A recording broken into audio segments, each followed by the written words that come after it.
더 나은 대구를 위해 고민하고 행동하는 시민들을 만나는 시간입니다. 답은 공익과 공동체 답공공. 오늘은 대구 마을공동체 만들기 지원센터 김영숙 센터장 전화 연결합니다. 안녕하세요.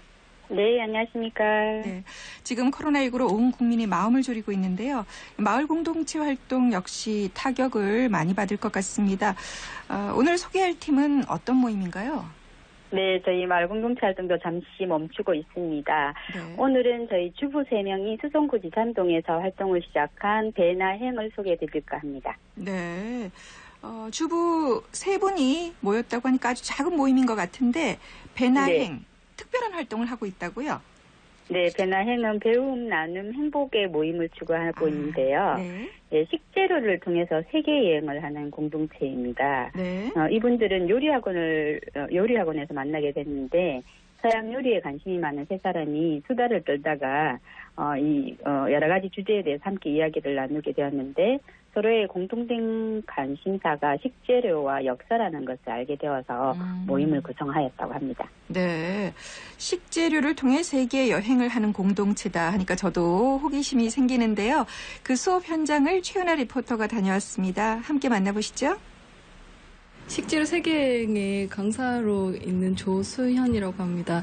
저희가 처음에 이 모임을 시작하게 된 동기는 요리 관련한 강좌들은 워낙에 많다 보니까 이 모임을 통해서 그러니까 진짜 뭐 제대로 된 그 식재료의 그 여러 가지 면모에 대해서 이제 알고 이걸 통해 가지고 뭐 세계 역사라든지 문화 이런 것들을 다 통합해서 이해할 수 있는 전환점 같은 게 될 수 있다라고 생각을 했어요. 이런 강좌를 통해서. 지금 이 강의를 하기 전에 몇 가지 질문을 이제 갖고 왔어요. 우리가 흔히 알고 있는 적색 양파 정도는 뭐 샐러드에 넣어서 이렇게 드시고 있는 걸로 알고 있는데 실제로 양파의 가지수는 몇 가지나 될까? 지금 제가 먹고 있는 게 한 5가지는 되는 것 같은데. 아, 양파 가지. 양파가요? 종류 5가지 종류. 다른 분들은? 2가지. 적색하고 황색. 600에서 920여 종의. 네. 그래서 세계에서 그 종의 분포가 가장 많은 재배식물로 양파를 꼽는다고 해요. 오늘은 이제 양파에 대한 이야기 들었는데 저렇게 뭐 많은 사연이 있는 줄 몰랐네요. 새롭게는 그 양파의 종류가 많다는 거와 양파 효능은 이제 대충 좀 짐작했던 내용이고 양파의 그 역사 같은 거 이런 건 좀 새로 많이 알았네요. 이거 로모살 따도라는 게 그러니까 남미 특히나 이제 페루에서 굉장히 흔한 음식 중에 하나인데 지금 생각만 해도 침이 넘어가네요. 이거 소고기예요. 그다음에 양파랑 피망이랑 그렇게 해가지고 버무려 먹는 겁니다. 요리에 대해 관심도 있었고 좀 요즘 배우는 걸 좋아해가지고 오늘 남미에서 먹는 양파가 다르다는 걸 알았거든요. 그래서 남미 하면 좀 강렬한 요리잖아요. 하얀 양파를 한번 써봐야겠다는 생각이 들었어요. 재료는 흔한데 우리가 접하지 못하는 그런 외국 음식들을 사람들한테 소개하고 그런 음식을 같이 만들어 먹으면서 어떤 지식 전달의 차원뿐만 아니라 건강한 지역사회를 형성하는 데 친목 도모 같은 역할도 할 수 있는 그런 모임이라서 와, 양파가 600에서 920여 종. 저도 처음 안 사실이고 너무나 놀랍습니다. 이 세계 여러 나라의 음식 문화에 관심 있는 분들은 많은데 이분들은 더 들어가서 식재료의 역사에 관심을 두었다고 하니까 참 내공이 깊다 싶은데요. 어떻게 이 세 분이 뜻을 모으게 됐나요? 네, 이분 세 분이 모임을 하게 된 계기가 모임 구성분 중에 한 분 조수현 씨가 세계 25개국을 여행을 했대요. 네. 그래서 이 여행한 경험을 살려서 식재료를 세계사적 관점에서 재해석하는 문화 강좌를 일주일에 한 번씩 지역 주민들하고 아동들에게 문화 강좌를 하면 어떨까 이렇게 제안하면서 시작이 되었답니다. 네. 그래서 활동에 참여한 세 분의 생각이 참 다양한데요. 박명희 씨는 큰 포부를 가지기보다 같은 분야에 관심 가지는 사람들이 함께 모여서 뭔가 생산적이고 유익한 활동을 하고 싶다고 의견을 주셨고, 김채선 씨는 요즘 아이들이 인스턴트 식품만 선호하기 때문에 식재료의 역사와 문화를 좀 이해한다면 좀 더 친환경 먹거리에 대한 중요함을 다시 한번 생각할 수 있지 않을까 이런 걸 공유하고 싶다. 네. 이렇게 해서 이 세 분이 식재료와 역사 문화를 가지고 지금 지역 주민들하고 활동을 시작을 했습니다. 네. 좀 전에 이제 수업에 참여한 남성분도 만나봤는데요. 배나행 회원들과 이 참여한 주민들은 어떤 생각을 갖고 있는지 얘기 함께 들어볼까요? 네. 프랭카드를 보고 오게 됐거든요. 이렇게 보면 주위에 요리 강좌는 요즘 차고 넘치잖아요. 그런 거에 비해서 이렇게 식자재의 기원이나 이 유래 이런 거를 강좌한다 하길래 너무 새롭고 좀 배우고 싶어서 그렇게 오게 됐습니다. 오늘 두 번째입니다. 저는 새로운 음식을 접하는 게 좋아서 그런 데에서 좀 관심이 많아가지고 이제 선생님이 요리하시는 거 어떤 건가 궁금하고 또 참여해서 같이 또 해보고 싶고 이래서 참여하게 됐습니다. 강의 듣고 요리해서 먹고 하니까 또 감자라든지 옥수수라든지 얼마나 좋다 하는 것도 알게 되고 계속 쭉 새로운 요리를 만드는 데는 참여하고 싶고 나중에 기회가 된다면 다른 사람들도 저도 해보고 싶습니다. 저는 개인적으로 지금 투병을 하고 있으니까 평소에 건강과 어떤 음식의 어떤 이런 상관관계를 굉장히 중요성을 누구보다 많이 느끼는 아니십니까? 근데 이렇게 와가지고 이렇게 보니까 먹거리를 이렇게 그 뿌리에서부터 강의가 시작이 되니까 실제 어떤 그 강의의 어떤 깊이가 아니십니까? 저 개인적으로 봐서는 정말 신선하게 이렇게 느낌을 하는 어떤 강좌였던 것 같거든요. 강의하시고 나면은 재료 있는 거 서로 도와가면서 만들어서 차려놓고 우리끼리 또 시식도 하고 기억에 남는 거는 감자하고 계란하고 저 양상추하고 했던 거 소스가 맛있었어요. 식재료는 강사분하고 또 저희가 또 같이 도와가지고 준비해 오면 만드는 거는 참여자분들이 전부 다 같이 함께 그렇게 하고 있죠. 보통 우리가 또 집에서 해먹는 음식하고 좀 다르게 하거든요. 같은 재료지만 또 다른 음식이 나오니까 그걸 또 먹어보는 것도 중요하고 먹으면서 배우면서 우리 동네 주민들끼리 같이 할 수 있다는 거. 저는 그게 제일 중요하다고 생각하고 있습니다.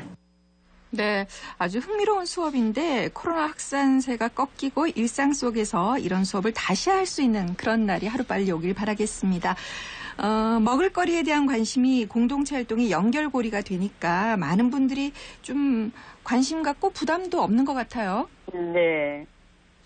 이런 활동이 사실 이제 이분들 공모 사업으로 제가 5월 달에 만나자 사업으로 신청을 했는데요. 네. 이 모임이 신청을 하면서도 굉장히 솔직한 이야기를 많이 해주셨어요. 네. 5월 달이 사실 코로나19로 대구가 3개월 넘게 힘든 시간을 보냈던 시절이잖아요. 네. 그래서 이분들도 사회적 거리두기를 하면서 굉장히 동네에서 무료하고 지루하고 뭔가라도 해보고 싶다는 열망으로 모이게 되어서 또 특히 이제 요즘 음식 재료 중에서 수입 식재료들이 유통 경로들이 많이 불안하고 아이 키우는데 예전에는 아이 키우는데 아무거나 먹여도 사실 뭐 안전했었는데 그때가 많이 그립다. 그래서 이분들이 세계의 식재료를 공부하면서도 공부학을 버리지 않고 또 기록을 잘해서 자료집으로 만들겠다는 포부를 밝혔었어요. 네. 그래서 이런 음식 문화를 어린이부터 다양한 세대가 좀 알 수 있도록 하자는 취지로 활동을 시작을 해서 아마 이분들이 먹거리를 통해서 공동체 활동이 활성화되면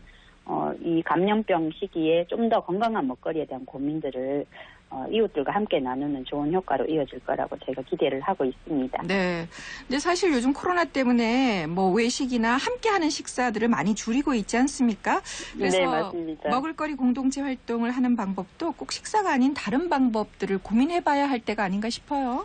네, 당장 뭐 함께 이웃끼리 식사를 하는 문화를 장려하지는 못하는데요. 대신 요즘 말공동체에서는 텃밭을 통해서 먹거리를 직접 생산하는 활동에 관심이 많이 높아지고 있고요. 네. 그리고 먼 거리에서 오는 식생활 재료들이 가득한 대형마트보다는 대구 가까이 근교에서 오는 생산물을 싱싱하게 먹을 수 있는 로컬푸드 매장에 대한 호응들이 굉장히 높아지고 있습니다.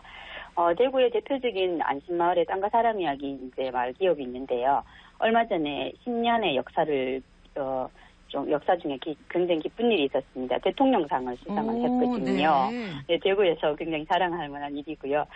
칠곡의 농부 장터, 또 각산동의 농부 마실 등이 대구의 대표적인 그 로컬푸드 매장들이 코로나 시기에 매출이 떨어지지 않고 오히려 조합원을 열고 물품 판매액도 늘고 있다는 그런 반가운 소식도 들리고 있습니다. 네.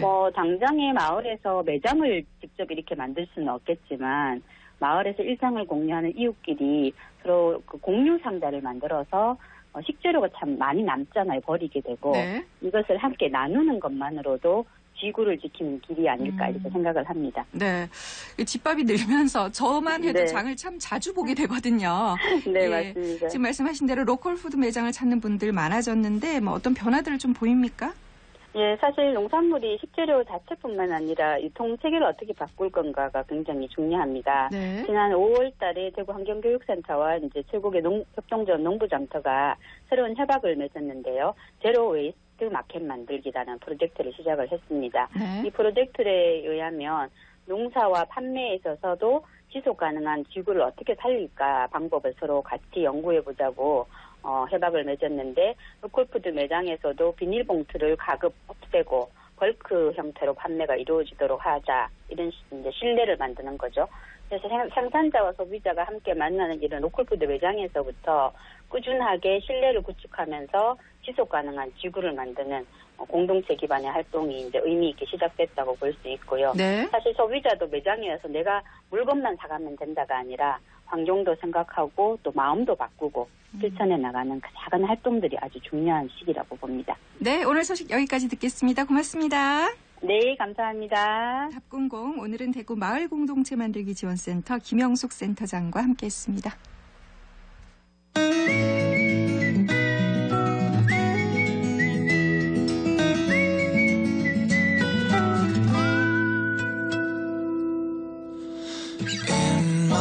Dreams underneath the stars, letters in my heart saying maybe it's true that baby. 네, 대구 안에